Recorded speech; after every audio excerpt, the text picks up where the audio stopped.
السلام علیکم ورحمۃ اللہ وبرکاتہ۔ اعوذ باللہ من الشیطان الرجیم، بسم اللہ الرحمن الرحیم۔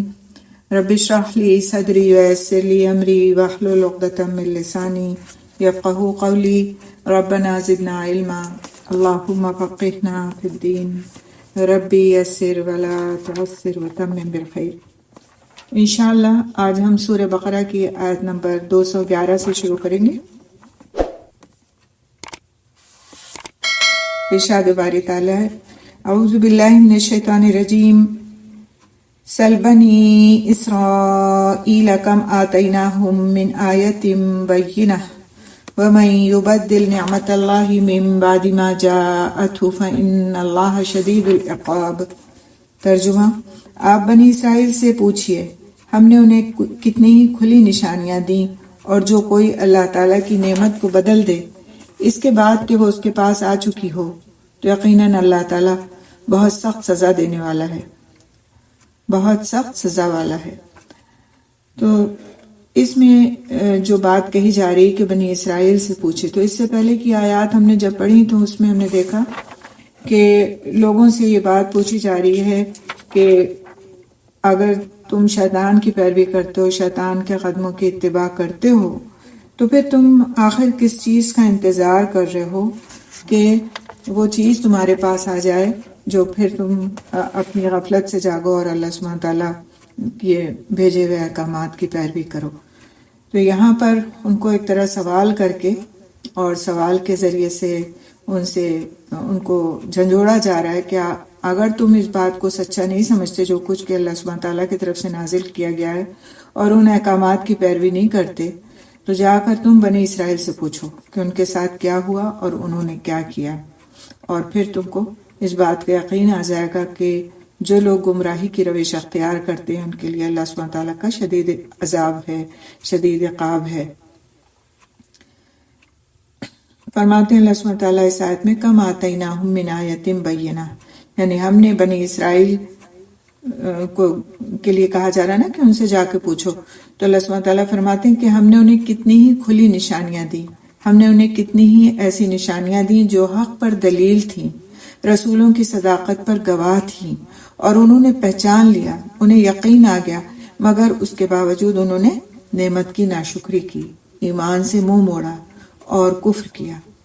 تو یہاں پر توجہ دلائی گئی ہے کہ مسلمان بنی اسرائیل کی تاریخ سے عبرت حاصل کریں کہ سیدنا موسیٰ علیہ السلام اور دوسرے انبیاء علیہ السلام کے ذریعے ان کے پاس کتنے دلائل بھیجے گئے، کتنی نشانیاں، کتنے معجزات بھیجے گئے، لیکن وہ ان سے ہدایت حاصل کرنے کے بجائے ان کو تبدیل کر کے گمراہی اور ہلاکت میں پڑ گئے، جس کے نتیجے میں انہیں دنیا میں بھی سزا ملی اور آخرت میں بھی اللہ تعالیٰ کے عذاب سے بچ نہیں سکیں گے۔ اسی آیت میں اللہ سبحانہ تعالیٰ آگے فرماتے ہیں وَمَن يُبَدِّلْ نِعْمَتَ اللَّهِ، اور جو کوئی اللہ تعالیٰ کی نعمت کو بدل دے، یعنی جو اللہ تعالیٰ کی نعمت یعنی اسلام کو بدل دے۔ یہاں پر نعمت سے مراد کیا ہے؟ اسلام ہے، جو ہمارا دین ہے۔ تو اللہ سبحانہ تعالیٰ فرماتے ہیں وَمَن يُبَدِّلْ نِعْمَتَ اللَّهِ، جو کوئی اللہ تعالیٰ کی نعمت کو بدل دے۔ تو بنی اسرائیل نے اللہ تعالیٰ کی نعمت کو کفران نعمت سے بدل ڈالا تھا، انہوں نے اسلام کے سامنے سر جھکانے سے انکار کر دیا تھا، نہ دلائل نے انہیں مطمئن کیا، نہ ہی معجزات نے، اور نہ انہوں نے اللہ تعالیٰ کی رہنمائی سے ہی کوئی فائدہ اٹھایا۔ انہوں نے ایمان کے بدلے کفر کا راستہ اختیار کیا، تو اللہ تعالیٰ کے عذاب کے مستحق بن گئے۔ تو کفران کو نعمت کی تبدیلی اس لیے کہا گیا ہے کہ اللہ تعالیٰ جس شخص کو کوئی دینی یا دنیاوی نعمت عطا کرتا ہے اور وہ اس نعمت پر اللہ تعالیٰ کا شکر ادا نہیں کرتا اور اس کے واجبات کو ادا نہیں کرتا، تو پھر یہ نعمت ایک طرح سے کمزوری کا شکار ہو جاتی ہے اور اس کے پاس سے چلی جاتی ہے، اور اس کی جگہ کفر اور گناہ لے لیتے ہیں۔ اس طرح گویا کفر نعمت کا بدل ہو گیا، اور جو کوئی اس نعمت پر اللہ تعالیٰ کا شکر بجا لاتا ہے اور اس کے حقوق کو ادا کرتا ہے تو نعمت نہ صرف ہمیشہ برقرار رہتی ہے بلکہ اللہ تعالیٰ اس کے لیے اس نعمت میں اضافہ فرما دیتے ہیں۔ جو بات یہاں پر سمجھنے کی یہ ہے کہ اگر ہم نے اللہ سبحانہ تعالیٰ کی دی ہوئی نعمت یعنی اسلام پر شکر ادا نہیں کیا، اور شکر کیا ہے کہ اس کے احکام کی پیروی کی جائے، اس کی اتباع کی جائے، اس کو مانا جائے، تو پھر یہ نعمت ہمارے پاس سے جا سکتی ہے، یہ نعمت ہم سے چھن سکتی ہے، اور پھر اس کے لیے مزید اور کوئی چیز کی ضرورت نہیں، صرف اتنا کافی ہے کہ انسان اتباع نہ کرے، مانے نہیں، خالی نام کا مسلمان ہو، تو پھر وہ دین کی نعمت، اسلام کی نعمت اس سے چھن جائے گی، کمزور ہو جائے گی، ایمان کمزور ہو جائے گا، اور اس کے بعد پھر وہ اس کے پاس سے جاتا رہے گا، وہ اتنے زیادہ گناہوں میں ملوث ہو جائے گا کہ اس کے ایمان کا گویا خاتمہ ہو جائے گا۔ تو اس لیے بہت ڈرنے کی بات ہے کہ جو نعمت اسلام کی شکل میں ہمیں ملی ہے، ہمارے دین کی شکل میں ہمیں ملی ہے، اور جس کو ہم نعمت سمجھتے ہی نہیں، کیونکہ ہم تو نعمت دنیا کی چیزوں کو سمجھتے ہیں کہ ہمیں اچھا گھر مل جائے، اچھی رہائش مل جائے، اچھا لائف اسٹائل مل جائے، گاڑی اچھی ہو ہمارے پاس، دنیاوی چیزیں جو ہمیں دکھائی دیتی ہیں وہ نعمتیں اگر ہمیں مل جائیں تو ان کو ہم نعمت سمجھتے ہیں۔ لیکن اسلام کی نعمت، اتباع کی نعمت، پیروی کی نعمت، رسول اکرم صلی اللہ علیہ وسلم کے لائے ہوئے راستے کو صحیح سمجھنے کی نعمت، تقوی کی نعمت، شکر کی نعمت، صبر کی نعمت، ان نعمتوں کو ہم نعمت نہیں سمجھتے کہ یہ بھی نعمت ہے۔ اگر ہم اپنے ہی جیسے اور بہت سارے انسانوں کو دیکھیں کہ ان کے پاس یہ نعمتیں نہیں ہیں، وہ بے صبرے ہیں، وہ بہت غصے والے ہیں، ان کے پاس دین ہے نہ ایمان ہے، وہ حرام میں پڑے ہوئے ہیں، ان کو حلال کی پرواہ بھی نہیں ہے، خواہ وہ بہت بڑے بڑے لوگ ہیں، بڑے بڑے عہدوں والے لوگ ہیں، بڑے بڑے عمراء ہیں، لیکن ان کے پاس یہ والی نعمتیں نہیں ہیں جو ایک غریب کے پاس، ایک جھوپڑی میں رہنے والے پاس، ایک ٹوٹے گھر میں رہنے والے کے پاس ہیں۔ تو کون زیادہ امیر ہوا، کون زیادہ اللہ تعالیٰ کی نعمت سے سرفراز ہوا؟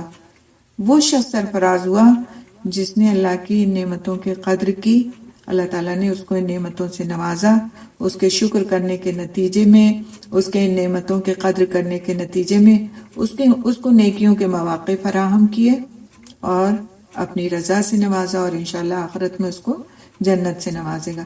تو اصل نعمتیں یہ نعمتیں ہیں، لیکن ان نعمتوں کا اگر شکر ادا نہ کیا جائے اور ان نعمتوں کو نعمت نہ سمجھ کر ان کو گویا ٹھکرایا جائے ایک طرح سے، تو پھر یہ نعمتیں کمزور ہو جاتی ہیں۔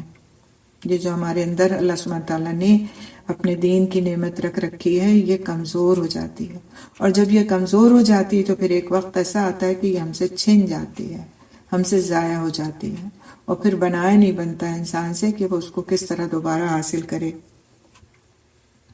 تو ہمیشہ اس نعمت کی بہت قدر کرنا چاہیے۔ آخر میں اللہ سبحانہ تعالیٰ فرماتے ہیں فَإِنَّ اللَّهَ شَدِيدُ الْعِقَابِ، تو یقیناً اللہ تعالیٰ بہت سخت سزا والا ہے، یعنی نعمت بدلنے والوں کے لیے اللہ تعالیٰ سخت سزا والا ہے۔ تو یہاں اس سزا سے مراد آخرت سے پہلے دنیا کی سزا ہے، چاہے یہ بے چینی اور بے اطمینانی کی صورت میں ہو یا کسی اور نوعیت کے عذاب کی صورت میں ہو۔ اللہ سبحانہ تعالیٰ کا ارشاد ہے سورہ ابراہیم میں، اللہ سبحانہ تعالیٰ فرماتے ہیں آیت نمبر 28 اور 29 میں، أَلَمْ تَرَ إِلَى الَّذِينَ بَدَّلُوا نِعْمَةَ اللَّهِ كُفْرًا وَأَحَلُّوا قَوْمَهُمْ دَارَ الْبَوَارِ جَهَنَّمَ يَصْلَوْنَهَا وَبِئْسَ الْقَرَارُ۔ کیا آپ نے انہیں نہیں دیکھا، کیا آپ نے نہیں دیکھا ان لوگوں کو جنہوں نے اللہ تعالیٰ کی نعمت کو ناشکری سے بدل دیا اور اپنے قوم کو ہلاکت کے گھر میں اتار دیا، جہنم میں، وہ اس میں داخل ہوں گے اور وہ بہت بری قرارگاہ ہے۔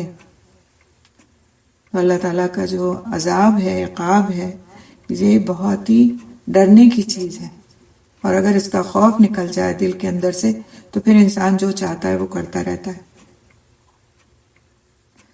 تو اللہ سبحانہ تعالیٰ نے اس بات کا شعور دلایا ہے کہ وہ بہت سخت سزا دے سکتا ہے انسان کو اگر اس نے اس کے احکامات کی پیروی نہیں کی۔ اب سوال یہ اٹھتا ہے کہ بنی اسرائیل کا ہی انتخاب یہاں پر کیوں کیا گیا کہ ان کی مثال دی جائے؟ تو آثار قدیمہ کی نسبت یہ ایک جیتی جاگتی قوم زیادہ بہتر ایک جیتی جاگتی قوم کی حیثیت سے زیادہ بہتر سامان عبرت و نصیحت رکھتی ہے۔ یہ قوم بنی اسرائیل کو کتاب اور نبوت عطا کر کے قوموں کی رہنمائی کا فریضہ سونپا گیا تھا، لیکن انہوں نے دنیا پرستی کی، علم اور عمل کا راستہ چھوڑ دیا۔ امت مسلمہ کو ان سے بہتر سبق کسی اور سے نہیں مل سکتا، کیونکہ یہ لوگ ابھی بھی موجود ہیں آج ہمارے درمیان۔ تو آپ کہیں گے تو بہت مزے میں ظلم بھی کر رہے ہیں ہمارے اوپر اور عیش بھی کر رہے ہیں، تو اللہ سبحانہ تعالیٰ کے ہاں جو ان کی سزا مقرر ہے وہ ان کو ہر حال میں مل کر رہے گی، اور جو چیز ہمیں نظر نہیں آتی لیکن ان کے دلوں کے اندر کی جو بے چینی ہے اور جو اضطراب ہے، سب کچھ ہونے کے باوجود جو ہمیں نظر نہیں آتا، وہ بھی اللہ تعالیٰ کے عقاب کی ایک صورت ہے، اللہ تعالیٰ کے عتاب کی، عذاب کی ایک صورت ہے۔ بعض اوقات آپ دیکھیں کہ بڑے بڑے عہدوں والے لوگ ہوتے ہیں، بہت عمرہ ہوتے ہیں، لیکن ان کے اندر ڈپریشن کی بیماری ہوتی ہے، ان کے اندر اس طرح کی بے چینی اور اضطراب ہوتا ہے کہ اس کا ان کو دنیا میں کوئی علاج، کوئی حل نہیں مل رہا ہوتا۔ یہ بھی اللہ تعالیٰ کے عذاب کی ایک شکل ہے کہ انسان کے پاس سب کچھ ہو، اس کے باوجود اس کے اندر اطمینان نہ ہو۔ آپ دیکھیے کہ جو لوگ قرآن سے دور ہوتے ہیں، حدیث سے دور ہوتے ہیں، جو لوگ دین کے علم سے دور ہوتے ہیں، جو اپنی مرضی کی زندگیاں گزار رہے ہوتے ہیں، آپ انہیں اکثر یہ کہتے ہیں سمجھ میں نہیں آتا، پتہ نہیں، ڈاکٹر کو بھی دکھا لیا، کچھ بھی سمجھ میں نہیں آتا کہ کیا ہے، لیکن میرے اندر ایک بے چینی سی ہے، ایک سکون کی کیفیت نہیں ہے میرے اندر، میری زندگی میں سکون نہیں ہے، سب کچھ ہے لیکن سمجھ میں نہیں آتا سکون کیوں نہیں ہے۔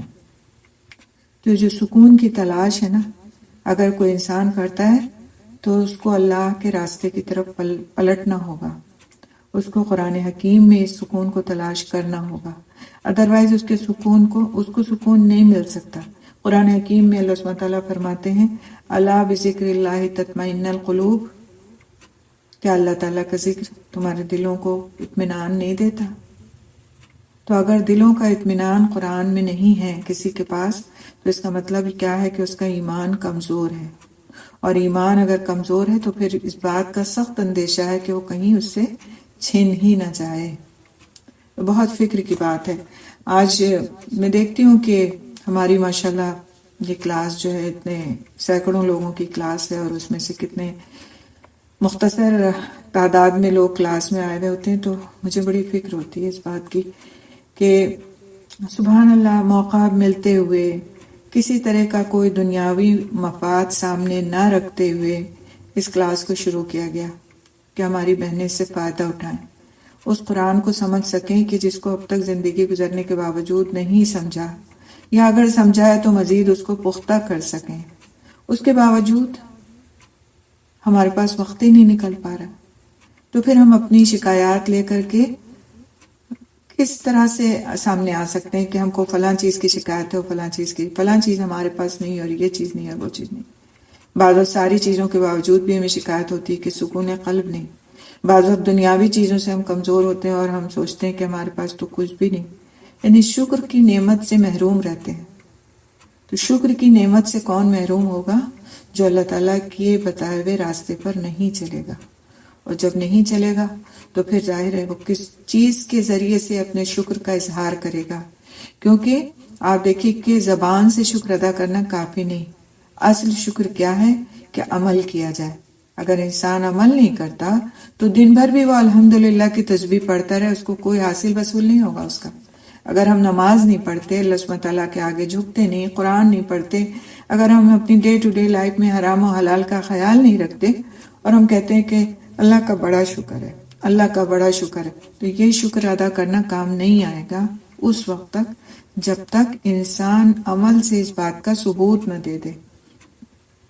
آپ اپنی ڈے ٹو ڈے لائف میں دیکھ لیجئے کہ اگر آپ کے ساتھ کوئی بھی آتا ہے جس سے آپ کا تعلق ہے، اور وہ کہتا ہے تھینک یو، آپ کو کہتا ہے تھینک یو، اور لیکن کرتا وہی جو اس کی اپنی مرضی ہے، تو ایک وقت میں آپ کو سمجھ میں آ جاتی ہے نا بات کہ صرف مجھے خوش کرنے کے لیے لفظ بولتا ہے، لیکن اس کا عمل جو ہے نا وہ بالکل اس کے برخلاف ہے جو یہ میرے سامنے اپنے آپ کو پوز کرتا ہے، شو کرتا ہے۔ تو پھر اس کے ساتھ آپ کا رویہ کیسا ہو جائے گا؟ کوئی چیز بھی آپ کو اس کو دینے کا یا اس کے ساتھ کسی طرح کا سلوک کرنے کا دل چاہے گا؟ ہرگز نہیں چاہے گا۔ تو یہی معاملہ اگر ہم دیکھیں کہ ہمارے اور ہمارے رب کے ساتھ کے درمیان کا جو معاملہ ہے وہ کس طرح کا ہے، کیا واقعی ہم شکر ادا کرنے والے ہیں؟ کیا واقعی ہم اللہ سبحانہ تعالیٰ کی اس نعمت کو سمجھ رہے ہیں، نعمت جو اس نے ہمیں دی ہوئی ہے اسلام کی شکل میں؟ تو بہت سوچنے اور سمجھنے کا مقام ہے کہ ہم اپنے خود کے رویوں پر بھی غور کریں، اور پھر یہ دیکھیں کہ اس میں اصلاح کس طرح کی جا سکتی ہے۔ آگے چلتے ہیں اگلی آیت اعوذ باللہ من الشیطان الرجیم زُيِّنَ لِلَّذِينَ كَفَرُوا الْحَيَاةُ الدُّنْيَا وَيَسْخَرُونَ مِنَ الَّذِينَ آمَنُوا وَالَّذِينَ اتَّقَوْا فَوْقَهُمْ يَوْمَ الْقِيَامَةِ وَاللَّهُ يَرْزُقُ مَن يَشَاءُ بِغَيْرِ حِسَابٍ۔ ترجمہ: دنیا کی زندگی ان کے لیے خوشنما بنا دی گئی جنہوں نے کفر کیا، اور وہ ان لوگوں کا مذاق اڑاتے ہیں جو ایمان لائے، حالانکہ جو لوگ اللہ تعالیٰ سے ڈر گئے وہ قیامت کے دن ان سے بلند ہوں گے، اور اللہ تعالیٰ جس کو چاہتا ہے بے حساب رزق دیتا ہے۔ اس آیت میں کافروں کے بارے میں واضح کیا گیا ہے کہ کافروں کے لیے دنیا کی زندگی مزین کر دی گئی ہے، خوبصورت بنا دی گئی ہے، اور وہ دنیا ہی میں گم ہیں، اور وہ ان ایمان والوں کا مذاق اڑاتے ہیں جو دنیا میں رہتے ہوئے آخرت کی فکر کرتے ہیں۔ لیکن قیامت کے دن حال یہ ہوگا کہ مومن جنت کی نعمتوں میں ہوں گے اور کافر جہنم کی ہولناک آگ میں جل رہے ہوں گے۔ آیت کے ایک ایک حصے کو لے کر کے انشاءاللہ ہم تشریح کریں گے۔ زُيِّنَ لِلَّذِينَ كَفَرُوا الْحَيَاةُ الدُّنْيَا، دنیا کی زندگی ان کے لیے خوشنما بنا دی گئی جنہوں نے کفر کیا۔ تو اللہ تعالیٰ نے دنیا کی زندگی کو ان لوگوں کے لیے خوشنما بنا دیا جنہوں نے اللہ تعالیٰ کا اور اس کے رسولوں کا کفر کیا، جھٹلایا ان کو، اور اس کے احکامات کے مطابق زندگی بسر نہیں کی۔ وہ اسی دنیا میں مگن رہتے ہیں، ان کی خواہشات، ارادے اور اعمال دنیا کے لیے ہو جاتے ہیں، انہیں دنیا کی چیزیں بھلی لگنے لگتی ہیں، نظر دنیا کی چیزوں پر ٹکی رہتی ہے، آگے بلند مقاصد تک نہیں جاتی۔ وہ اللہ تعالیٰ کا مال جمع کرتے ہیں، یعنی اللہ تعالیٰ کا دیا ہوا مال جمع کرتے ہیں اور اس کے راستے میں خرچ کر کے اس کی رضا کو حاصل کرنے کی فکر نہیں کرتے۔ وَيَسْخَرُونَ مِنَ الَّذِينَ آمَنُوا، اور وہ ان لوگوں کا مذاق اڑاتے ہیں جو ایمان لائے۔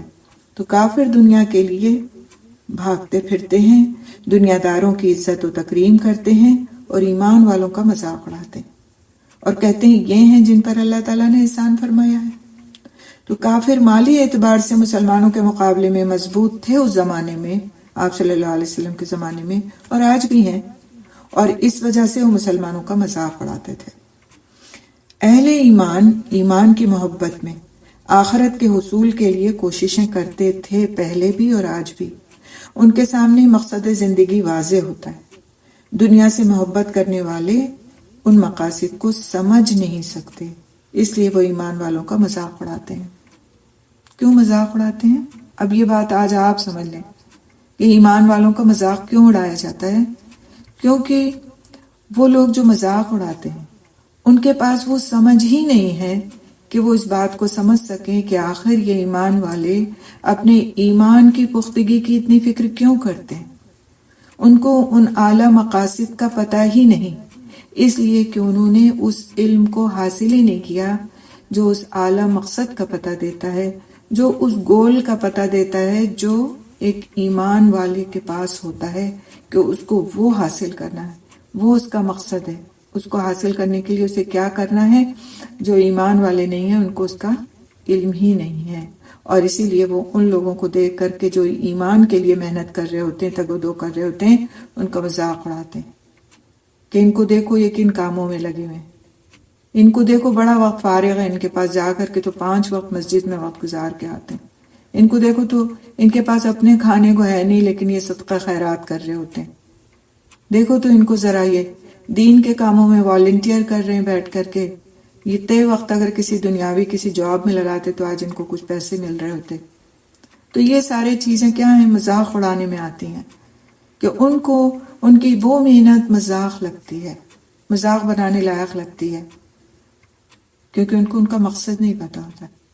اگر آپ کسی کو بھی کوئی کام کرتے دیکھیں اور آپ کو اس کا مقصد نہ پتا ہو کہ وہ کس لیے یہ کام کر رہا ہے، تو بسا اوقات آپ کو اس کا کام ایسا لگے گا کہ تو بالکل بیوقوف ہے، بیوقوفی والا کام کر رہا ہے۔ لیکن جو وہ کام کر رہا ہوتا ہے اس کو پتا ہوتا ہے کہ وہ کام کیوں کر رہا ہے۔ تو ہم میں سے ہر ایک کے ذہن میں اپنا مقصد واضح ہونا چاہیے کہ ہمارا مقصد اللہ کی رضا ہے، ہمارا مقصد جنت کا حصول ہے۔ تو ہمیں اپنے کام کی اہمیت آئے گی، ہمارے اس کلاس کو ہمیں جوائن کرنے کی اہمیت ہم کو سمجھ میں آئے گی، اپنے اس وقت کو فارغ کر کے اللہ کے راستے میں لگانے کی اہمیت ہم کو سمجھ میں آئے گی۔ اور ورنہ تو اگر دوسرے ہمارا مذاق اڑائیں گے کہ آپ کیوں کرتی پھرتی ہیں یہ ہفتے میں اتنی کلاسیں، کیا مل رہا ہے آپ کو اس سے؟ نہ کوئی آپ کو سرٹیفکیٹ مل رہا ہے اس سے، نہ آپ کو کوئی دنیاوی فائدہ اس سے حاصل ہو رہا ہے، نہ کوئی آپ کو جانتا ہے نہ پہچانتا ہے، شکل تک تو آپ نے اپنے ٹیچر کی دیکھی نہیں، نہ ٹیچر نے آپ کی، کیا مل رہا ہے آپ کو؟ اس سے تو اچھا آپ فلاں کا درس جوائن کر لیں، اس سے تو اچھا آپ فلاں کر لیں، اس سے تو اچھا آپ یہ کر لیں اور وہ کر لیں۔ تو اگر مقصد ہمارے ذہنوں کے اندر کلیئر نہیں ہے تو ہم ان باتوں میں آ جائیں گے، ہمارے قدم دوسری طرف چل پڑیں گے، بجائے اس کے کہ ہم نے جو ایک راستہ اختیار کیا ہے، علم کا راستہ، قرآن کا راستہ، اس کی اہمیت کو سمجھ کر ہم اس کے ساتھ لگے رہیں، دھیرے دھیرے قطرہ قطرہ کر کے۔ انشاءاللہ ایک وہ وقت ضرور آئے گا کہ جب اس مقصد کی تکمیل ہو جائے گی انشاءاللہ۔ تو یہ بات بہت ضروری ہے کہ ہمارے ذہنوں میں اپنا مقصد کلیئر ہو۔ آگے ہم چلتے ہیں آیت کا اگلا حصہ، وَالَّذِينَ اتَّقَوْا فَوْقَهُمْ يَوْمَ الْقِيَامَةِ، حالانکہ جو لوگ اللہ تعالیٰ سے ڈر گئے وہ قیامت کے دن ان سے بلند ہوں گے۔ کن سے بلند؟ جو آج مذاق اڑا رہے ہیں، جو لوگ دنیا میں اللہ تعالیٰ سے ثواب کی امید رکھتے ہوئے اللہ تعالیٰ کی اطاعت کرتے رہے اور اللہ تعالیٰ کے عذاب کے خوف سے اس کی نافرمانی سے بچتے رہے، وہ قیامت کے دن بلند درجات پر ہوں گے، طرح طرح کی نعمتوں سے لطف اندوز ہوں گے، اور کفار ان کے نیچے جہنم کی کھائی میں ذلت و رسوائی اور بدبختی میں مبتلا ہوں گے۔ وَالَّذِينَ اتَّقَوْا فَوْقَهُمْ يَوْمَ الْقِيَامَةِ، یہ کہہ کر اہل ایمان کی ذہنی تیاری کی گئی ہے تاکہ اہل ایمان آخرت کا مقام سامنے رکھتے ہوئے مذاق اڑانے والوں کی طرف دھیان نہ دیں۔ دنیا تو مومن کے لیے قید خانہ ہے، اس دنیا میں تو مومن اور کافر سبھی کو آزمائش برداشت کرنا پڑتی ہے۔ دنیا میں مومن کو کوئی تکلیف پہنچتی ہے اور وہ اس پر صبر کرتا ہے تو اجر پاتا ہے، اللہ تعالیٰ اس کے ایمان اور صبر کی وجہ سے اس کی تکلیف کم کر دیتے ہیں، اس کے اجر کو بڑھا دیتے ہیں۔ واللہ یرزق من یشاء بغیر حساب، اور اللہ تعالیٰ جس کو چاہتا ہے بے حساب رزق دیتا ہے۔ اللہ تعالیٰ اپنی مخلوق میں سے جسے چاہتا ہے بے حساب رزق عطا فرماتا ہے، اسی کا اختیار ہے جسے چاہے دنیا میں دے اور جسے چاہے دنیا اور آخرت دونوں میں دے دے۔ دنیا کا سامان تو یہیں رہ جائے گا، کام آنے والا سرمایہ آخرت ہے، لہٰذا صرف یہ زندگی نہیں آخرت کی زندگی کا بھی خیال رکھنا ہے۔ دنیا کا رزق اس بات کی علامت نہیں ہے کہ اللہ سبحانہ تعالیٰ راضی ہیں۔ ایک حدیث قدسی میں ہے کہ سیدنا ابو ہریرہ رضی اللہ تعالیٰ عنہ سے روایت ہے، رسول اکرم صلی اللہ علیہ وسلم نے فرمایا، حدیث قدسی اس حدیث کو کہتے ہیں جس میں بات اللہ سبحانہ تعالیٰ کی ہوتی ہے اور اس کو بیان رسول اکرم صلی اللہ علیہ وسلم فرماتے ہیں، اور حدیث وہ ہوتی ہے جس میں الفاظ رسول اکرم صلی اللہ علیہ وسلم کے ہوتے ہیں اور اس کو بیان کرنے والے صحابہ کرام ہوتے ہیں۔ ٹھیک ہے، تو یہ فرق حدیث قدسی اور صرف حدیث کا ہے۔ تو اللہ سبحانہ تعالیٰ فرماتا ہے کہ بندو خرچ کرو، یعنی میری راہ میں خرچ کرو تو میں بھی تم پر خرچ کروں گا۔ اور فرمایا اللہ تعالیٰ کا ہاتھ بھرا ہوا ہے، رات اور دن کے مسلسل خرچ سے بھی اس میں سے کم نہیں ہوتا۔ اور فرمایا تم نے دیکھا نہیں جب سے اللہ تعالیٰ نے آسمان و زمین کو پیدا کیا ہے مسلسل خرچ کیے جا رہا ہے، لیکن اس کے ہاتھ میں کوئی کمی نہیں ہوئی۔ اس کا عرش پانی پر تھا اور اس کے ہاتھ میں میزان عدل ہے جسے وہ جھکاتا اور اٹھاتا رہتا ہے، اور یہ صحیح بخاری کی روایت ہے۔ یعنی عدل بھی اللہ سبحانہ تعالیٰ کا ہے، ترازو بھی، میزان بھی اسی کی ہے، ساری مخلوق بھی اسی کی ہے جس کو اس نے پیدا کیا، اور لوگوں کو دینے والا اور ان سے روک لینے والا بھی وہی ہے۔ لہٰذا ہمیں اس سے کسی مسئلے پر کوئی شکوہ نہیں ہونا چاہیے۔ اگر ہم دیکھیں کہ جب سے دنیا قائم ہوئی ہے وہ دے رہا ہے اور دے رہا ہے اور دے رہا ہے۔ ہم اپنے آپ کو ہی دیکھیں، اگر ہم اپنے آپ پر جتنا بھی ترس کھاتے ہوں کہ ہمارے پاس یہ نہیں، یہ وہ نہیں، یہ وہ نہیں، صرف ہم اپنی جسمانی ساخت پر غور کریں کہ پلکوں کا جھپکنا، زبان سے الفاظ کا ادا ہونا، کانوں کا سننا، آنکھوں کا دیکھنا، یہی ایسی نعمت ہے کہ اس نعمت کو ہی ہم گن نہیں سکتے کہ آج ہم نے دن میں پلکوں کو کتنی بار جھپکا، ہمارا دل کتنی بار دھڑکا، ہم نے کیا کیا کچھ سنا، کس کس فریکوینسی کی آواز کو ہم نے سنا اور کس کو نہیں سنا. آپ دیکھیں کہ حضرت سلیمان علیہ السلام جو تھے وہ چیٹیوں کی بات بھی سن لیتے تھے. ہم نہیں سن سکتے کیونکہ اس فریکوینسی کی بات کو ہم نہیں سن سکتے، اس وائس فریکوینسی کو ہم نہیں سن سکتے. اور بہت بڑی آوازوں کو جو کہ جیسے کہ کہتے ہیں گیلیکسیز میں اور اس میں جو سیاروں کے ٹکرانے کی وجہ سے آوازیں آتی ہیں وہ اتنی سخت اور اتنی بھاری ہوتی ہیں انسان کے سماعت پر کہ اس کو بھی ہم کو نہیں سنوایا گیا تاکہ ہمارے کانوں کے پردے محفوظ رہیں، کیونکہ ہم بہت زیادہ اونچی آواز بھی برداشت نہیں کر سکتے. تو یہ سب کیا ہے؟ آخر اللہ کی نعمتیں ہی ہیں نا. ہم استعمال کر رہے ہیں ان نعمتوں کو، لیکن شکر کے نام پر ہمارے منہ سے کچھ بھی نہیں نکلتا.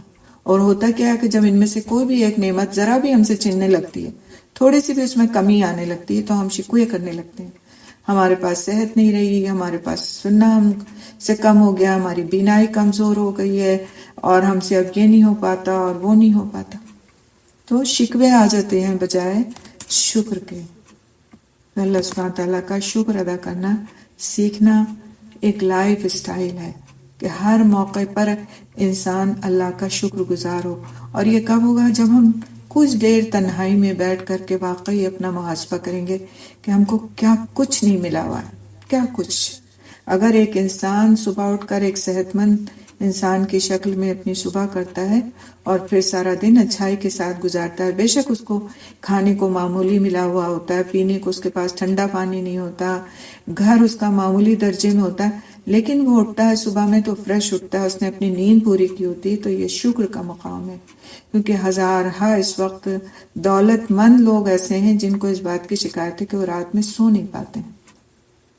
اگر ہم صرف اپنی نیند پوری کر لیتے ہیں، یا ہم ساؤنڈ سلیپ ہوتی ہے ہماری کہ ہم 2 گھنٹے بھی سوتے ہیں تو مکمل طور سے سوتے ہیں، اس میں ہماری آنکھ نہیں کھلتی، تو یہ بھی نعمت کا شکر ادا کرنے کے لیے اس نعمت کا بھی شکر ادا کرنا ضروری ہے. تو شکووں سے اپنے آپ کو باہر نکالنا اور اللہ تعالیٰ کی نعمتوں کو شمار کر کے، جس کو ہم شمار کر ہی نہیں سکتے، جتنی بھی شمار ہم سے ہوتی ہیں ان سب پہ اللہ کا بے پناہ شکر ادا کرنا، یہ خود ہماری اپنی ضرورت ہے. ہماری اپنی ضرورت کیوں ہے؟ کیونکہ نعمتیں زائد ہوتی ہیں شکر ادا کرنے کے ذریعے سے، اور ہر انسان یہ چاہتا ہے کہ جو کچھ اس کے پاس ہے اس میں زیادتی ہو اور وہ چیز بڑھ جائے. دین کا علم اگر ہم حاصل کرنا چاہتے ہیں، اس کلاس سے اٹھنے کے بعد، اس کلاس کے دوران شکر ادا کریں کہ اللہ تعالیٰ نے آج ہزاروں میں سے چن کر کے مجھے بٹھا دیا اس کام کو کرنے کے لیے. الحمدللہ. اللہ تعالیٰ ہم سب سے قبول کریں، کیونکہ آپ کے ارد گرد بہت ساری ایسی بہنیں جن سے اگر آج آپ ایک آیت پڑھوانا چاہیں تو نہیں پڑھ سکتی، نہ وہ الفاظ کو پڑھ سکتی ہیں، ترجمہ اور تفسیر تو بہت دور کی بات ہے.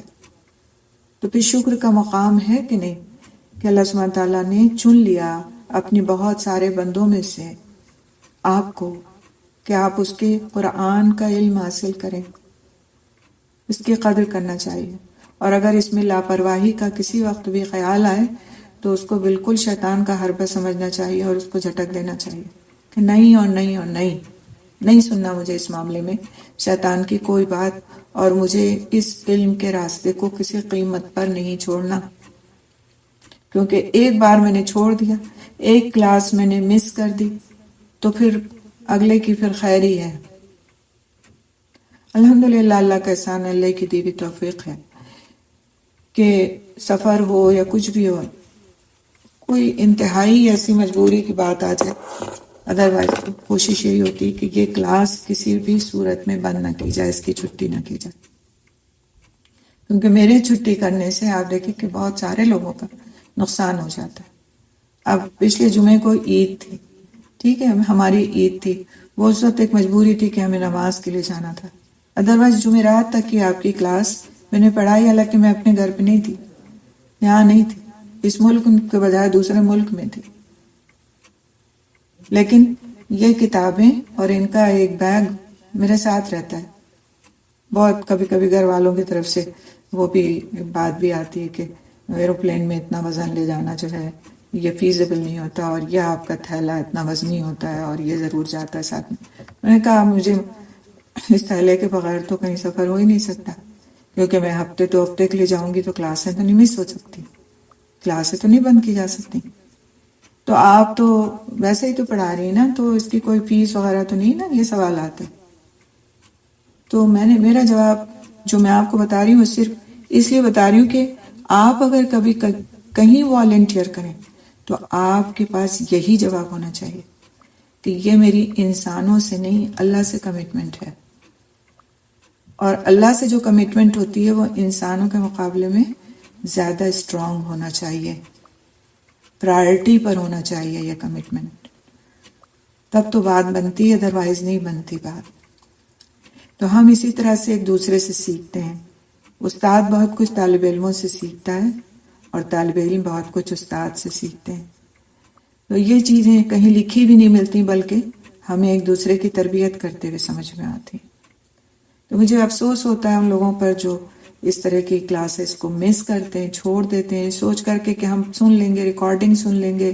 لیکن کلاس میں بیٹھنے کا جو ایک اپنا مزہ ہے، جو ایک اپنی اللہ سبحانہ تعالیٰ کی نظر میں وقت کا بڑھنا ہے، وہ ہمیں ریکارڈنگ سننے سے نہیں حاصل ہو سکتا، چاہے ہم کتنی ہی ریکارڈنگ کیوں نہ سن لیں.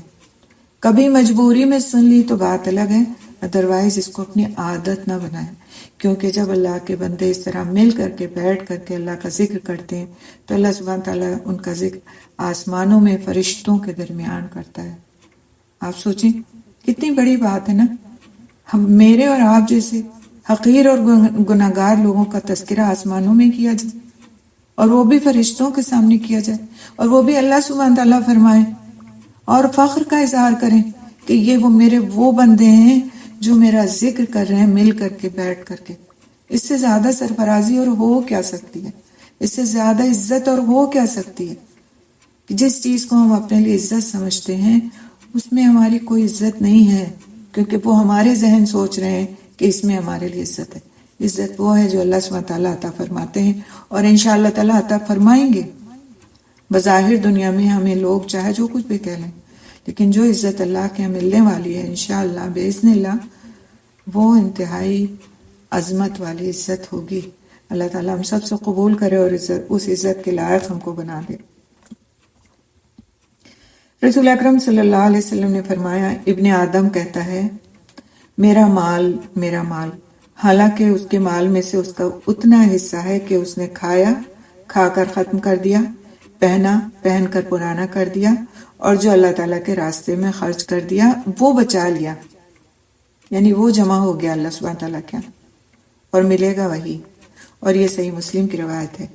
حضرت ابو ہریرہ رضی اللہ تعالیٰ عنہ نے بیان کیا کہ نبی کریم صلی اللہ علیہ وسلم نے فرمایا، کوئی دن ایسا نہیں جاتا کہ جب بندے صبح کو اٹھتے ہیں تو 2 فرشتے آسمان سے نہ اترتے ہوں.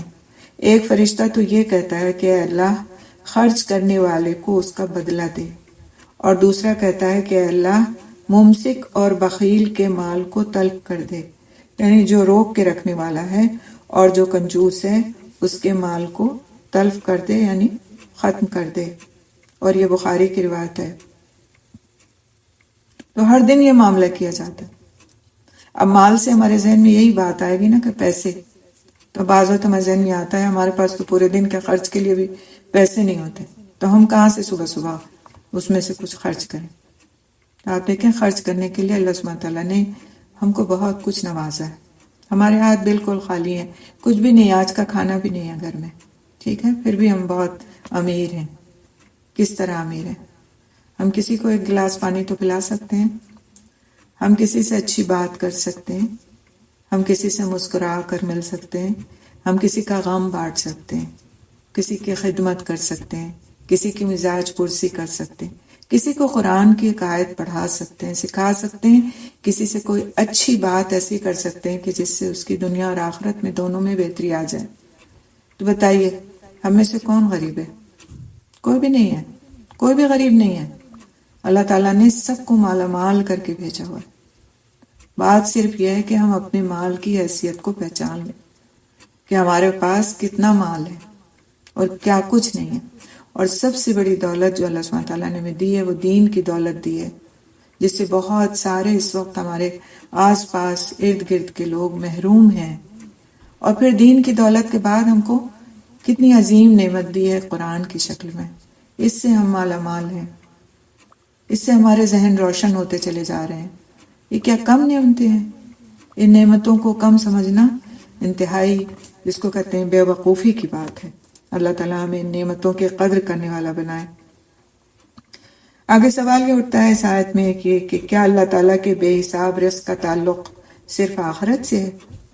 تو اللہ تعالیٰ کے بے حساب رزق کا تعلق آخرت کے علاوہ دنیا سے بھی ہے، جیسا کہ مسلمانوں کو فتوحات کے نتیجے میں اللہ تعالیٰ نے بے حساب رزق دیا، حتیٰ کہ سیدنا عبد الرحمن بن عوف رضی اللہ تعالیٰ عنہ فرماتے تھے کہ اللہ کے قسم مٹی میں بھی ہاتھ ڈالتا ہوں تو سونا بن جاتی ہے۔ یہ ایک محاورتاً انہوں نے بات کہی کہ یعنی کہ ہم کمتر چیزوں کو بھی ہاتھ لگاتے ہیں تو اللہ سبحانہ تعالیٰ اس میں برکت عطا کر دیتا ہے۔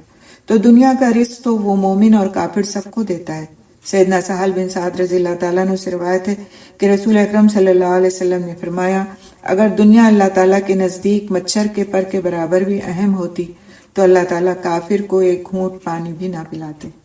یعنی دنیا تو انتہائی غیر اہم ہے اللہ کے نزدیک، لہٰذا یہ سب کو ملی ہوئی ہے، لیکن آخرت میں حصہ صرف اور صرف اللہ سبحانہ تعالیٰ کے ان بندوں کا ہوگا جو اللہ تعالیٰ کی صحیح دین کی صحیح طرح سے پیروی کرتے ہوں گے۔ اس کے مقابلے میں یہ جو بات کہی گئی کہ مچھر کے پر کے برابر بھی نہیں ہے دنیا، تو اس کے مقابلے میں علم، ایمان، توکل، اخلاص، محبت الہی، اللہ تعالیٰ کا خوف، اس پر امید اور صبر و شکر تو دلوں کا رزق ہے جو اللہ تعالیٰ صرف اسے دیتا ہے جس سے وہ محبت کرتا ہے۔ اب اپنے آپ کو خود رکھیں اس میزان پہ، ان میں سے کیا کیا چیز ہے میرے پاس؟ علم ہے، ایمان ہے، توکل ہے، اخلاص ہے، محبت الہی ہے، اللہ تعالیٰ کا خوف ہے، اس کے ساتھ امید وابستہ ہے، صبر ہے، شکر ہے۔ تو پھر کیا ہے؟ یہ ساری چیزیں کاہے کا رزق ہیں؟ دلوں کا رزق ہے۔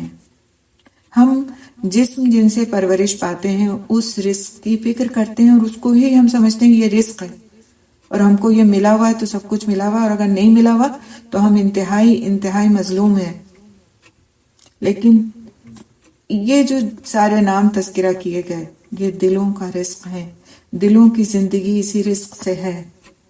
اس میں کمی ہے تو اس کی فکر زیادہ کرنے کی ضرورت ہے، اس میں کمی ہے جس سے ہمارے جسم پروان چڑھتے ہیں تو اس کی اتنی فکر کی ضرورت نہیں ہے، کیونکہ آپ دیکھیں کہ صحابہ کرام رضی اللہ تعالیٰ عنہ مجمعین بسا اوقات 2 دن بغیر کسی چیز کے ہوتے تھے، روزے پر روزہ رکھ لیتے تھے، 3 کھجوریں بھی ہوتی تھیں تو ان کو کافی ہو جاتی تھی۔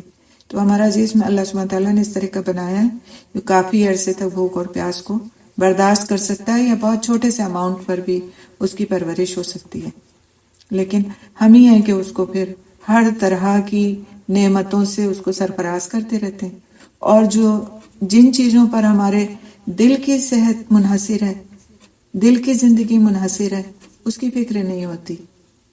صبر میں سے، شکر میں سے، اللہ کے خوف میں سے، اللہ کی محبت میں سے، ایمان، توکل، اخلاص، علم، کسی چیز میں کمی ہو جائے اس کی ہمیں کوئی فکر نہیں ہوتی۔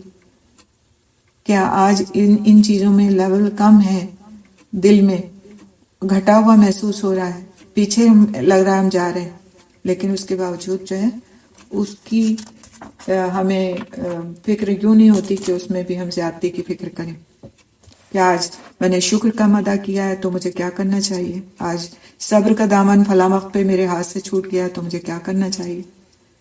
اصل فکر ان سب چیزوں کی ہونی چاہیے، کیونکہ دل کی زندگی ہی پھر انسان کے اطمینان کا باعث ہوتی ہے، سکون کا باعث ہوتی ہے۔ آگے ہم چلتے ہیں، اگلی آیت ہم انشاءاللہ دیکھیں گے، آیت نمبر 213، لمبی آیت ہے تھوڑی سی۔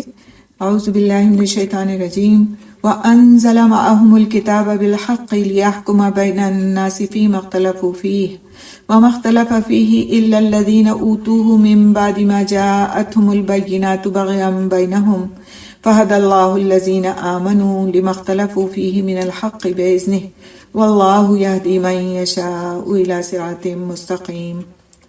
ترجمہ، کتاب کو حق کے ساتھ نازل کیا۔ سوری، آیت کا شروع کا حصہ تھوڑا سا چھوٹ گیا ہے مجھ سے، پھر سے پڑھتی ہوں اس آیت کو۔ اعوذ باللہ من الشیطان الرجیم۔ کان الناس امۃ واحدۃ فبعث اللہ النبیین مبشرین ومنذرین وانزل معهم الکتاب بالحق لیحکم بین الناس فیما اختلفوا فیہ وما اختلف فیہ الا الذین اوتوہ من بعد ما جاءتهم البینات بغیا بینہم فہدی اللہ الذین آمنوا لما اختلفوا فیہ من الحق بإذنہ واللہ یہدی من یشاء الی صراط مستقیم۔ لوگ ایک ہی امت تھے، پھر اللہ سبحانہ تعالیٰ نے انبیاء کو خوشخبری دینے والے اور ڈرانے والے بنا کر بھیجا اور ان کے ساتھ کتاب کو حق کے ساتھ نازل کیا تاکہ وہ لوگوں کے درمیان ان باتوں کا فیصلہ کر دے جن میں انہوں نے اختلاف کیا، اور اس میں اختلاف نہیں کیا مگر ان لوگوں نے جنہیں کتاب دی گئی اس کے بعد کہ ان کے پاس واضح دلائل آ چکے تھے آپس میں ضد کی وجہ سے۔ پھر اللہ سبحانہ تعالیٰ نے اپنے حکم سے ان لوگوں کو جو ایمان لائے حق میں سے ہدایت دی جس میں انہوں نے اختلاف کیا تھا، اور اللہ سبحانہ تعالیٰ جس کو چاہتا ہے سیدھے راستے کی طرف ہدایت دیتا ہے۔ کان الناس امۃ واحدہ، لوگ ایک ہی امت تھے۔ اس کا مطلب کیا ہے کہ شروع میں سب لوگ توحید پر تھے جس کی تعلیم اللہ تعالیٰ نے انبیاء کے توسط سے دی۔ سیدنا ابن عباس رضی اللہ تعالیٰ عنہ فرماتے ہیں کہ سیدنا آدم علیہ السلام سے سیدنا نوح علیہ السلام تک 10 پشتیں ہیں۔ ان 10 زمانوں کے لوگ اللہ تعالیٰ کی شریعت کے پابند تھے۔ پھر اختلاف ہو گیا تو اللہ سبحانہ تعالیٰ نے انبیاء مبعوث فرمائے، یعنی اور نبی بھیجے۔ اس سے مراد کیا ہے؟ کان الناس امۃ واحدہ، یعنی وہ سب کے سب ایک ہی دین پر تھے اور وہ دین اسلام تھا۔ اختلاف جو پیدا ہوا وہ شیطان کے وسوسوں کی وجہ سے پیدا ہوا اور ابلیس کی کوششوں کی وجہ سے شرک عام ہو گیا۔ تو آگے اللہ سبحانہ تعالیٰ اس آیت میں فرماتے ہیں فبعث اللہ النبیین، پھر اللہ تعالیٰ نے نبیوں کو بھیجا، اللہ تعالیٰ نے ان کی طرف انبیاء بھیج کر رحم فرمایا، اور وہ نبی بھی کیسے تھے؟ مبشرین، خوشخبری دینے والے۔ انبیاء کی خوشخبریاں اطاعت کرنے والوں کے لیے ہوتی ہیں، وہ اطاعت کے انجام کو واضح کرتے ہیں کہ دنیا میں جسم روح کی قوت، رزق اور پاکیزہ زندگی ملے گی اور آخرت میں سب سے بڑی کامیابی حاصل ہوگی۔ یہ وہ خوشخبریاں ہیں جن کو دے کر رسول بھیجے جاتے ہیں۔ تو اس آیت میں ان کی خصوصیت بیان کی گئی نبیوں کی، وہ کیا تھی؟ مبشرین، اور پھر مبشرین کے بعد کہا گیا وہ منذرین، اور ڈرانے والے۔ تو ڈراوے جو ہیں وہ کس کے لیے ہوتے ہیں؟ نافرمانوں کے لیے ہوتے ہیں۔ ڈراوے نافرمانی کے کاموں سے بچانے کے لیے تھے کہ اگر نافرمانیوں والی زندگی بسر کرو گے تو دنیا میں ذلت و رسوائی پاؤ گے، رزق میں تنگی ہوگی اور آخرت میں بدترین عذاب کے مستحق بنو گے۔ تو اللہ تعالیٰ نے اختلاف کا فیصلہ کرنے کے لیے نبیوں کو خوشخبریاں دینے والا اور ڈرانے والا بنا کر بھیجا تاکہ وہ توحید کو قائم کریں اور شرک کو ختم کریں۔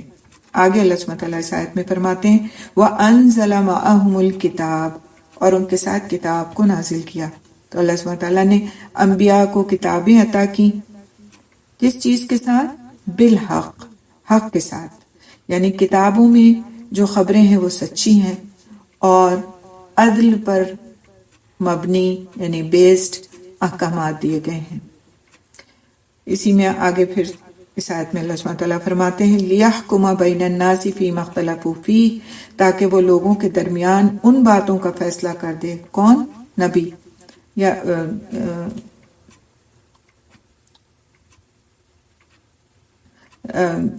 تاکہ وہ لوگوں کے درمیان ان باتوں کا فیصلہ کر دے جن میں انہوں نے اختلاف کیا۔ تو کتاب کے احکامات کے ذریعے انبیاء جو ہیں وہ اصول و فروع کے اختلافات میں فیصلے کرتے رہے، یعنی کچھ چیزیں جو ہیں اصول ہوتے ہیں اور کچھ پھر ان کی جس کو کہتے ہیں برانچز ہوتی ہیں، تو ان سارے معاملات میں صحیح فیصلہ کر دیا جائے۔ اس لیے اللہ سبحانہ تعالیٰ نے کتابیں نازل کی، اور کتابیں ایسے ہی نہیں نازل کر دیں بلکہ ان کو سکھانے والے انبیاء بھی ساتھ میں انہوں نے مبعوث فرمائے۔ اب سوال یہ اٹھتا ہے کہ لوگوں کے درمیان اختلاف کیوں ہوتا ہے؟ اس آیت میں کہا گیا کہ وَمَا اخْتَلَفَ فیہ الا الذین اوتوہ من بعد ما جاءتہم البینات بغیا بینہم. تو وما اختلف فیہ الا الذین اوتوہ من بعد ما جاءتہم البینات کا مطلب کیا ہے کہ اس میں اختلاف نہیں کیا مگر ان لوگوں نے جنہیں کتاب دی گئی اس کے بعد کہ ان کے پاس واضح دلائل آ چکے تھے. یعنی لوگوں کے درمیان اختلاف ہمیشہ کیوں ہوتا ہے؟ حق کا راستہ چھوڑ دینے کی وجہ سے اختلاف ہوتا ہے. اور جو اس آیت میں فرمایا گیا بغیم بینہم، آپس کی ضد کی وجہ سے. تو اختلاف آپس میں زیادتی کرنے کے لیے ہوتا ہے، اور اس اختلاف اور فرقہ بندی کے اصل جو محرکات ہوتے ہیں، جو وجوہات ہوتی ہیں، وہ کیا ہوتی ہیں؟ جسے اللہ تعالیٰ نے قرآن مجید میں کئی بار فرمایا ایک بہت جامع لفظ کے ساتھ، اور وہ کیا لفظ ہے؟ بغیم بینہم. یعنی آپس کی جو سرکشی ہے، اور اس سرکشی سے کیا مراد ہے؟ ظلم اور حسد. ظلم اور حسد.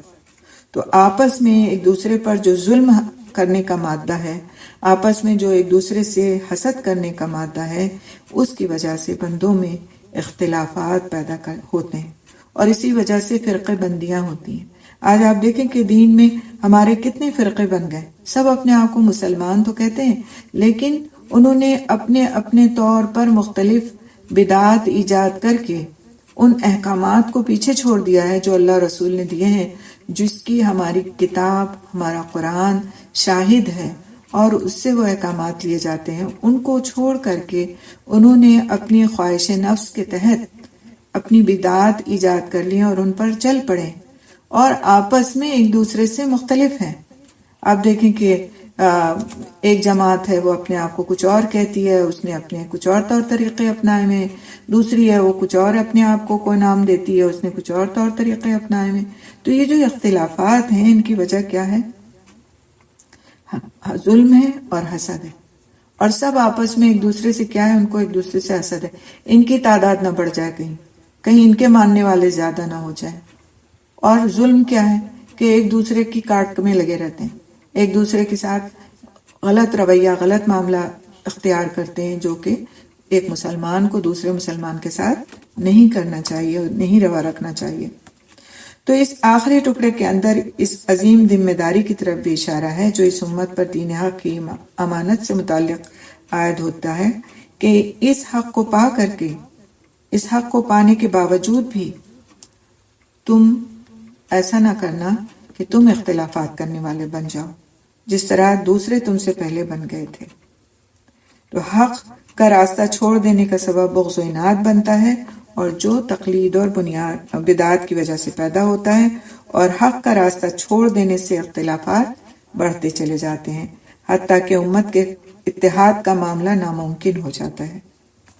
اب سوال یہ اٹھتا ہے کہ اگر اس طرح کا اختلاف سامنے آتا ہے تو اس صورت میں کیا فرض ہے، کیا کرنا چاہیے؟ تو اختلاف اور جھگڑا ہونے کی صورت میں فرض ہے کہ اللہ تعالیٰ اور اس کے رسول صلی اللہ علیہ وسلم کی طرف لوٹا جائے. اگر کتاب اللہ اور سنت رسول صلی اللہ علیہ وسلم میں ان اختلاف اور جھگڑا کرنے والوں کا فیصلہ موجود نہ ہوتا تو اللہ سبحانہ وتعالیٰ ہمیں اپنے جھگڑوں کو قرآن و حدیث کی طرف لوٹانے کا حکم نہ دیتا. تو اختلاف میں سیدھے راستے کی ہدایت کی دعائیں کرنے کی ضرورت ہے، جیسے نبی صلی اللہ علیہ وسلم دعا کیا کرتے تھے. ام المومنین سیدہ عائشہ رضی اللہ تعالیٰ عنہ سے پوچھا گیا کہ نبی صلی اللہ علیہ وسلم رات کو اٹھتے تو اپنی نماز کے شروع میں کیا پڑھتے تھے؟ تو انہوں نے فرمایا کہ وہ پڑھتے تھے کہ اللہم رب جبرائیل و میکائیل و اسرافیل فاطر السماوات والارض عالم الغیب والشہادت انت تحکم بین عبادک فیما کانوا فیہ یختلفون اہدنی لما اختلف فیہ من الحق باذنک انک تہدی من تشاء الی صراط مستقیم. اور مسلم کی روایت ہے، یعنی یا اللہ پالنے والے جبرائیل اور میکائیل اور اسرافیل کے، آسمانوں اور زمین کے پیدا کرنے والے، ظاہر اور پوشیدہ کے جاننے والے، تو اپنے بندوں میں فیصلہ کرے گا جس میں وہ اختلاف کرتے ہیں. سیدھی راہ بتا جس میں لوگ اختلاف کرتے ہیں اپنے حکم سے، بے شک تو ہی جسے سیدھی راہ بتاتا ہے. یعنی سیدھی راہ کا بتانے والا اللہ سبحانہ تعالیٰ ہے، اور ہمیں اللہ سبحانہ تعالیٰ سے اس بات کی دعا کرنے کی تلقین کی گئی کہ ہمارے درمیان اختلاف نہ ہو، کیونکہ اختلاف کی جو بنیاد بتائی گئی وہ ہے ظلم کرنا اور حسد کرنا، اور حسد نیکیوں کو اس طرح کھا جاتا ہے جیسے آگ لکڑی کو کھا جاتی ہے، اور ظلم کرنے والے اور ظلم قیامت کے دن اندھیروں کی شکل میں اٹھائے جائیں گے۔ تو دونوں ہی چیزیں بہت خوفناک ہیں۔ اللہ سبحانہ تعالیٰ ہم سب کو محفوظ رکھے اور اختلافات سے ہماری حفاظت فرمائے۔ اللہ سبحانہ تعالیٰ نے اختلافات میں اپنی مشیت سے رہنمائی کیسے فرمائی، اس کی وضاحت ہم دیکھیں گے۔ فہد اللہ کو اسی آیت کے آخر میں اللہ سبحانہ تعالیٰ فرماتے ہیں فہد اللہ الذین آمنوا لما اختلفوا فیہ من الحق بإذنہ،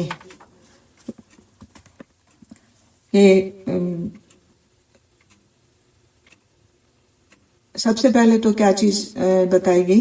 فہد اللہ الذین آمنوا، پھر اللہ تعالیٰ نے ان لوگوں کو جو ایمان لائے ہدایت دی۔ اللہ تعالیٰ نے اس امت کے ایمان والوں کی رہنمائی فرمائی۔ رہنمائی کس کی فرمائی گئی؟ جیسے کہ ایک غلط فہمی ہے نا کہ ہم سب کے سب رسول صلی اللہ علیہ وسلم کی امت ہیں، لہٰذا ہماری بخشش ہو جائے گی، پوری امت داخل ہو جائے گی۔ اب یہاں پر یہ بات کلیئر کر دی گئی۔ کیا بات کلیئر کر دی گئی؟ وَهَدَ اللَّهُ الَّذِينَ آمَنُوا، پھر اللہ تعالیٰ نے ان لوگوں کو جو ایمان لائے ہدایت دی۔ تو اللہ تعالیٰ نے اس امت کے ایمان والوں کی رہنمائی فرمائی۔ تو بات اہمیت کی کیا ہے؟ ایمان، جس میں انہوں نے اختلاف کیا تھا حق میں سے، یعنی جس میں اہل کتاب اختلافات کا شکار ہو کر حق سے دور ہو گئے، اللہ تعالیٰ نے اس معاملے میں ان کی رہنمائی فرمائی اپنے حکم سے، یعنی اپنی رحمت سے ان کے لیے معاملے کو آسان کر دیا۔ تو اللہ سبحانہ تعالیٰ نے اختلافات میں اپنی مشیت سے یہودیوں اور عیسائیوں کے درمیان جن معاملات میں اختلاف تھا ان میں مسلمانوں کی حق کی طرف رہنمائی فرمائی۔ مثلا سیدنا عیسیٰ علیہ السلام کو یہودیوں نے جھٹلایا اور سیدہ مریم علیہ السلام پر انہوں نے بہتان باندھے۔ اس کے برعکس عیسائیوں نے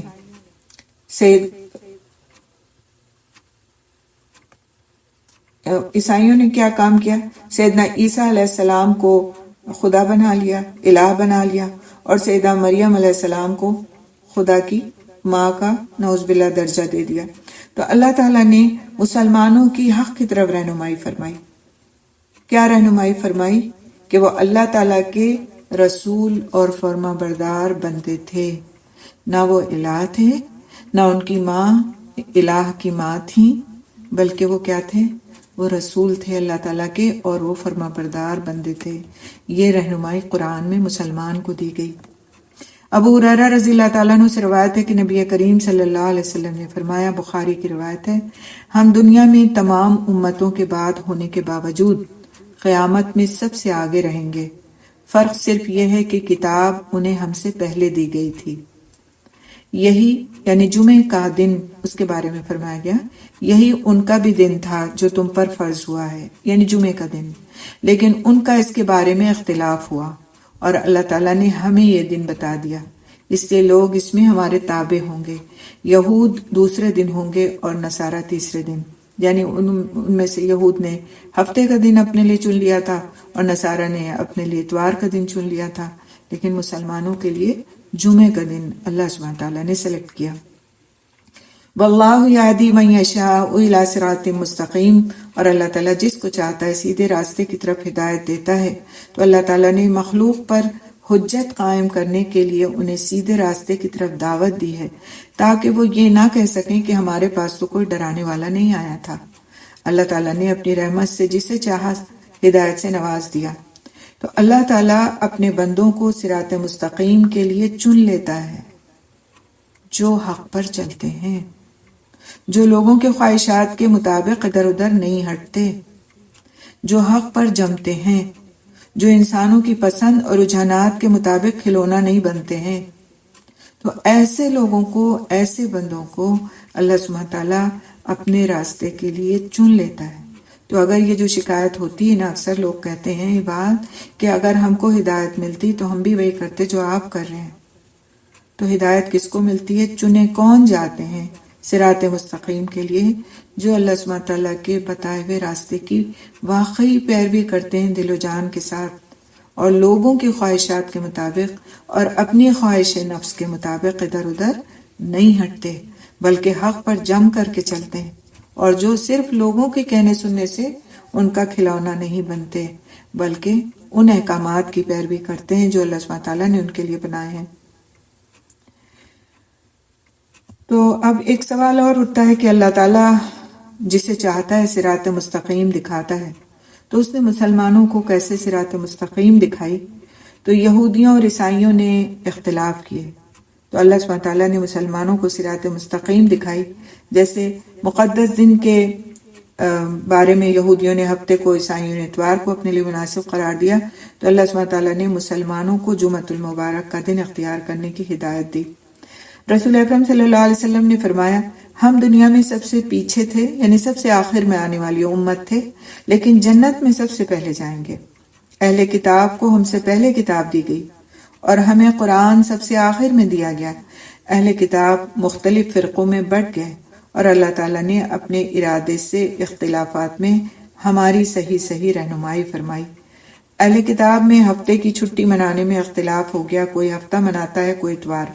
اللہ سبحانہ تعالیٰ نے ہمیں صحیح دن بتا دیا جو جمعہ ہے۔ اہل کتاب اس حیثیت سے بھی ہم سے پیچھے ہیں، اور یہ ہمارے علماء نے اس کے بارے میں اپنی رائے دی ہے۔